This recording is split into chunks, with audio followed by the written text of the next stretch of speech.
What up, you guys? This is Sam Sim in the spot. Just made it home from that ratchet ass traffic. Um, if you guys want to reach out to me, you can send me an email at samsemantics@gmail.com. That's SAMSEMANTICS at gmail.com. Okay? So today's discussion is weak black men, and it doesn't necessarily pertain to black men. At the end of the day, it's men who fall below the standard economy line and those who are close to the poverty line. Mainly households that make under $40,000 a year. For the most part, I've seen this with a lot of colleagues and subordinates at my bank, at my building. Actually, I'm at a new bank now, and I just got a offer for a third bank in acquisitions. So I'm not sure grass is green on the other side, but one thing I do know for sure is that you have a slew of women in these offices, and they're in the break room and they're screaming at their baby daddy, their baby's father, about how he needs to get up off of the couch and stop playing the video games and get a job and stop staying in the house and smoking weed. Meanwhile, they're working these 8-hour shifts, these women. And, I catch them in the break room, they're screaming, hollering, or sometimes they're whispering, get off your ass. I'm tired of fucking working and shit, paying the bills by myself, and, that shit. And I already know why you choose a lot of these guys. I know.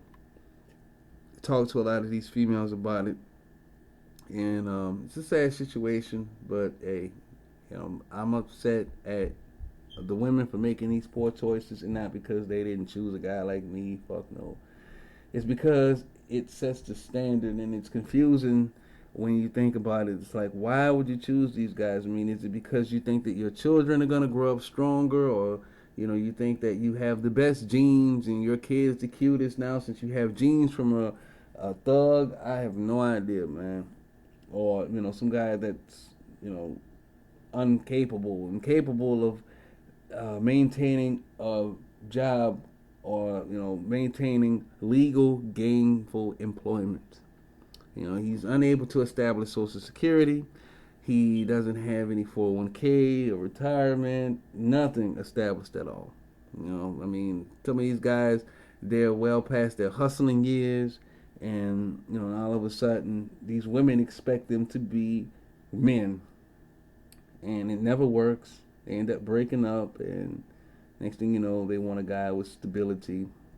They want a guy who wears a nice suit, and they want a guy who is able to provide for them and their kid or children at this point. But we're not really going to discuss a lot on the women. I'm just going to get on the guys because, as much as I don't like the women and the guys that they pick, I hate these fucking guys, man. I really do. Shout out to the hustlers out there who are single and have no kids, and they tend to mess around with some of these women who have multiple kids. And the reason why they do is because on their own they can't have an apartment in their name. A lot of these guys, they can't even really get a job, but they are go-getters. They can't buy a car in their name, so they get part-time jobs so that they can maintain, their bills and things like that. All right. So, a lot of these guys, man, they're picked because, of course, they're cool, they have swag, they're confident. Hey, baby, what's your name? Say, let me holler at you for a minute type shit. But then when they get into these relationships, it's like the females run clean the fuck over them. And that's what I mean by weak black men. They have no thrive in comparison to the Asian man or the Arab man. They're running laps around these black men. And I mean, on top of it, a lot of these guys are in and out of jail. And it just doesn't pertain to black men. You got your lower end of white guys who go through the same situation. You have a lot of fucking white trailer park women who basically go through the same situation. Bob, you're never there around. You're never there to help me, and Bob is out doing whatever the fuck he wants to do. You know what I'm saying? But then, the women, they have these kids, and then all of a sudden it's like, they are the man and the woman in the house. They control the house, and as these kids get older, they realize that, and they have resentment for their fathers. I even talked to a buddy of mine who's a pizza delivery guy. Sometimes he calls me and I give him advice. And same situation. On the phone with him, I've heard various women complain about how, their pizza didn't come on time, or they ordered a salad and some breadsticks, and the breadsticks was cold or some bullshit like that. And you can hear the guy in the background like, "Oh yeah, don't worry about it. She's talking about the breadsticks are cold. But if it was me, I wouldn't worry about it, man. But it's her. She's her house, and the girl is in the background. Don't be fucking talking to him. I want my damn pizza. Yeah. And he's like, baby, calm down, calm down. No, motherfucker, you get out of my house. Talking about some fucking calm down. And these guys feel like shit, man. But then, when you're weak like that, when you're a man and you're weak like that, you're not even able to really tell your kids too much. I mean, you're able to take and whip them whenever whenever your significant other tells you, hey, Jamal's been bad in school today. He got F's. Whip his ass. A lot of these guys, like, they don't even look at their children's report card. They're too busy, trying to stay young, and they're too busy still trying to keep up with the Joneses, trying to get the new Jordans and all of this other crazy shit. Trying to basically stay in the same fashion that they were in when they pulled these women. You know what I'm saying? So when it comes down to like making the decisions inside of the household, that's when these men become weak. In comparison to, a lot of the Asian sisters and the Arab sisters and the Indian sisters that I see, not saying they're sisters, but the women that I see in these corporate environments who have a man in the household who makes basically the same or maybe more than what she does working in my building. You know what I'm saying? Like, a lot of these women, they work as secretaries or they work in operations or some shit. And, they got husbands who own their own business, or they're engineers, they're working in some type of STEM program, and they bring home the money to support their families. But when it comes down to a lot of the fucking black women that I see in these jobs, and it's always this attitude. They're always stressed out. They always have some shit about their baby daddy, and how they have to do this for their kids, and the guy won't do anything. And I'm like, what the fuck? Like, I just don't understand why you guys do this. Why these women do this. And then they have the nerve to act like it's okay, like it's fine. I meet a lot of young sisters at my places of business, whether, what bank, whatever bank it is. I mean, I've seen this happen several times. With these young 23, 24-year-old girls, they come into these working environments, without an obligation in the world. But then they choose the wrong guy, and they end up single mothers as well, having to go on leave and shit. And you see their Facebook pictures, and they have this large ass belly. Next thing you know, year goes by, you see the kid. There's no pictures of the baby father whatsoever, and I'm like, man, this is fucking ridiculous. I mean, I've even seen it go so far as to, and I know this is true. I know you guys have seen this shit. There are women out there who receive Section 8. They receive food stamps and shit. And they have their baby fathers as well, who got them pregnant with a kid or two. And basically these fucking guys are staying inside of the house with this overweight black fucking woman who has these badass kids, and they let the kids run rampant and do whatever the fuck they want to do, and the father does not chastise them, doesn't even provide any moral guidance for them. I mean, when I stayed in a certain apartment complex, this is some years back, there was a ghetto girl, man. She had to be, I don't know, at the time, she had to be about maybe 28 years of age. and her boyfriend, or well, actually her baby daddy, was 30 years of age, right? So their son was 7 years old, and the dude was overweight. I mean, he was chunky, he was big, he was like the little boy you see on Monsters Ball, like just some old dark, nappy headed, chubby ass, stinking fat dude that just never took a bath. You had to scream at him and holler at him to take a bath. He just did whatever he wanted, breaking trees and just climbing all over shit in front of people's houses. And me, I'm always cool with the kids, so a lot of the kids would come by and shit, and they would be like, "Hey, Mr. Sam, how you doing?"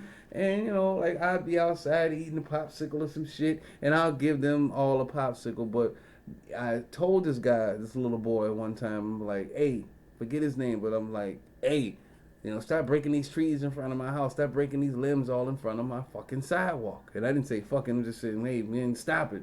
And all the other kids were doing it because he was doing it. He's the biggest guy out there.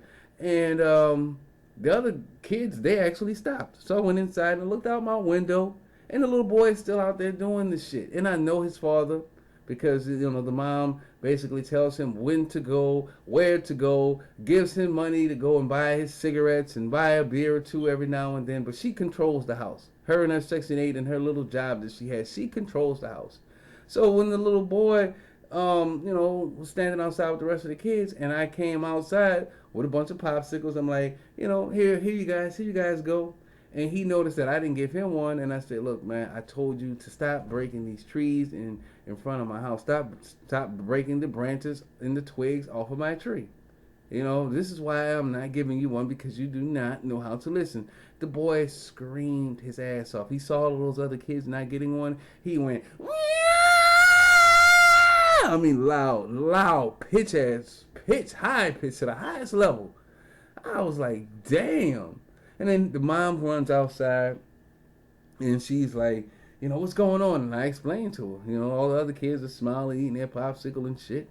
And the mother said, "No, you can't do that. You have to give him one. You can't, give all the other kids one and not give him one." I'm like, hold the fuck up, bitch. This is my shit. Like I choose to give my shit to whoever the fuck I want to. And I had to tell her this shit. Like, look, this little boy doesn't know how to listen. I told him, and he's constantly being disrespectful. And, I didn't get into the point where, she lets the boy do whatever the fuck he wants to do without any consequences. But I'm not operating like that around here. So the kids who did listen, which was all except for him, they got a treat.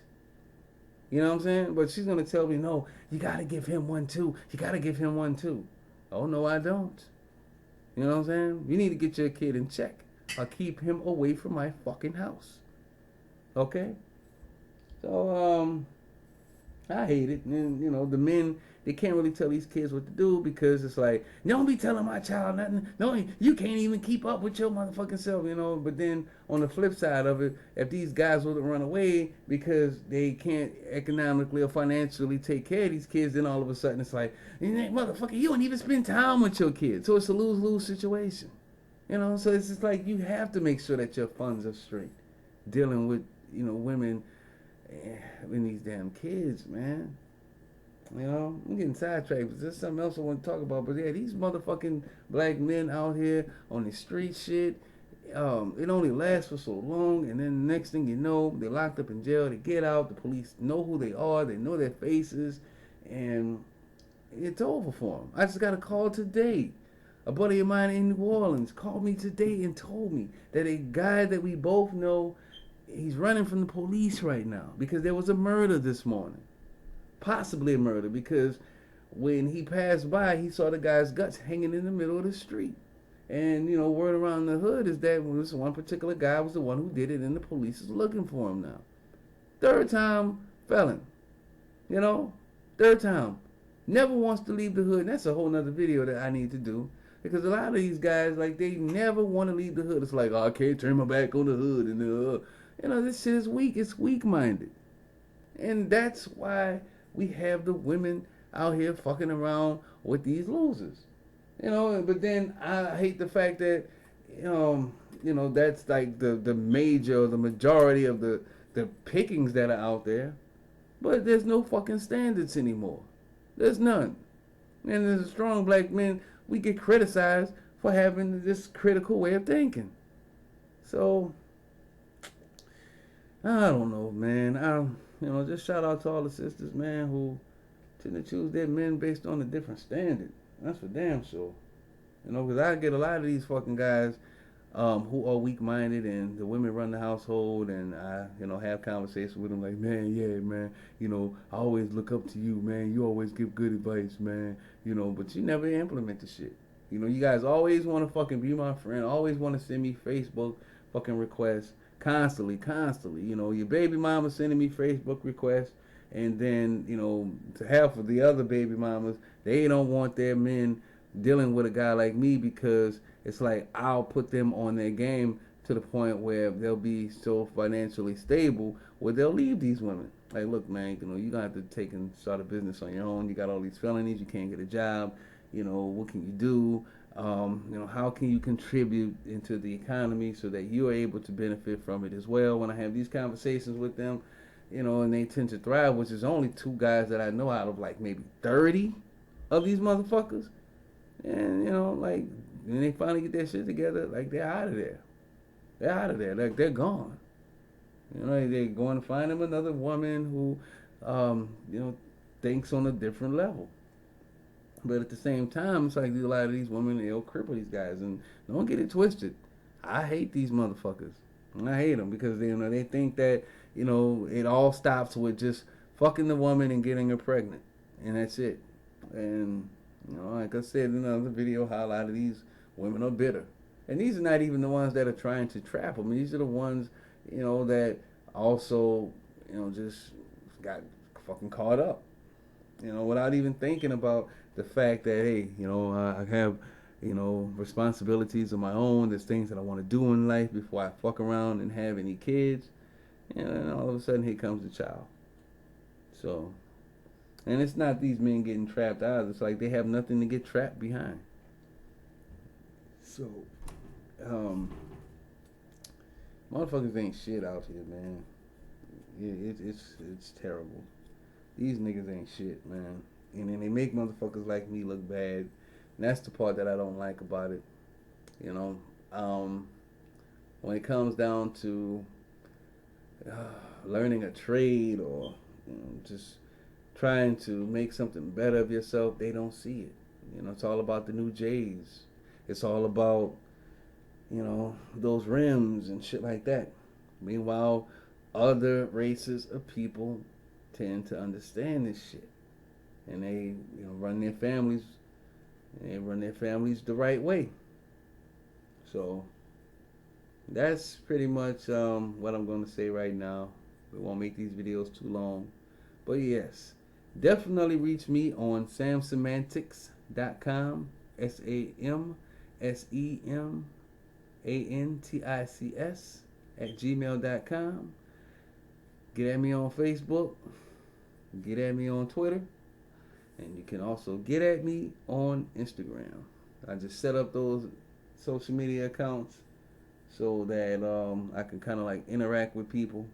And then I'm also in the process of doing live videos as well. So just bear with me. And I'm also going to take and put some music on a lot of these videos. I'm going to do like my Land Soul and Black does. But I'm just going to take and do a little twist and do it differently. Just want to get some things set up first before I do all of that and try to make this a little entertaining for the both of us. So once again, you guys be cool. This is Sam Sim. Peace.